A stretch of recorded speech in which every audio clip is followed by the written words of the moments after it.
Hi everyone. See, when you talk about career, there was a time, which was nearly 30, 40 years ago, a job was a career. And a job was lending itself for a growth.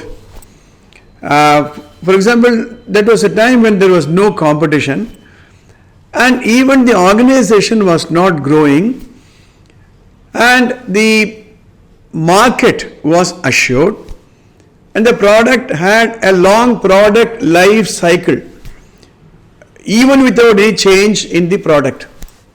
But all those things have changed. A lot of new technology have come in. Old products have disappeared. For example, the iPad, Apple computers, just look at the number of changes it has taken place. iPhone, you take for example, how many models are being released?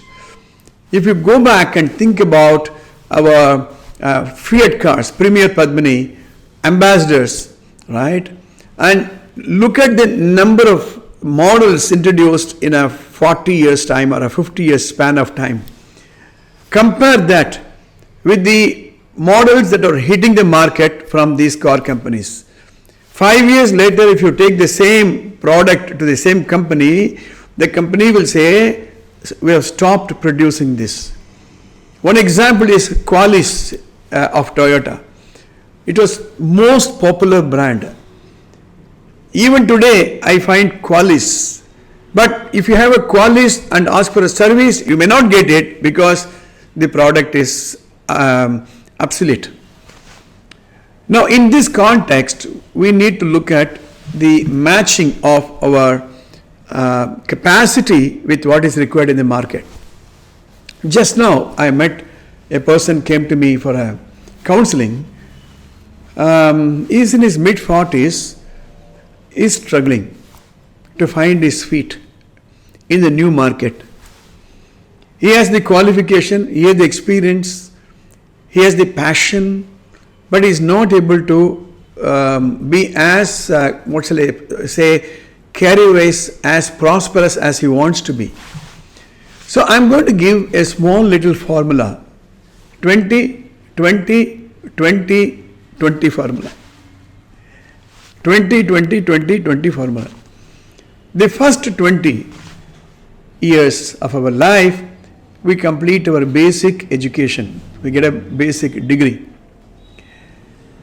And the beginning of the next 20, we get into a job. Earlier, the moment you get into a job, you are put on a scale of pay. And the scale of pay will decide your increment, will decide your efficiency bar. You go through the old, even today when you see the government scale of pay, you will have the EB, efficiency bar. And seniority based promotion, all that is gone. Now, say first 20, then 21 to 40. In that 21 to 40, which is second phase of the 20s I'm talking about, you need to consolidate your growth. At mid-40s, you should have reached a stage of financial independence. I was talking to some of the software engineers. They say, sir, beyond 40, we are burnout. We cannot work anymore. There's so much of thinking. Then the third 40 starts from 40 to 60. That's the time when you have to really consolidate and you should have reached a stage of complete independence of any company. This 40 to 60 is an ideal time for starting your professional consultancy. Right?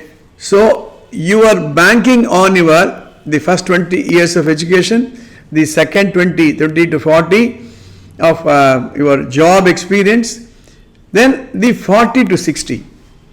Beyond 60 to 80, you should be able to take life, enjoy life.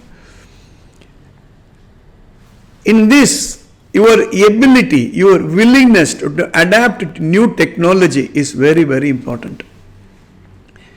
There was a time when you got a degree and it was valid for your lifetime. You got a BE degree, you got an MBBS degree, you got a diploma, But today, even the degrees and diplomas and certificates have an expiry date. Like a medicine, even your degrees and diplomas have an expiry date. Your experience has an expiry date. Right?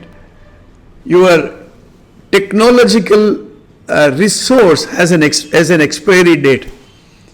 You should understand that this degree will not hold any more water. This diploma will become obsolete. So, on the whole, are you agile? Are you vigilant? Are you conscious about what is happening around? Once you understand this 20-20-20-20 formula, it's very easy. So around 40 years or 40 to 60 years is the right time for you to branch out. Today, the opportunity to start your own is so much available. Sky is the limit. And there is no boundary. Seamless business. Think about it. See you in the next episode.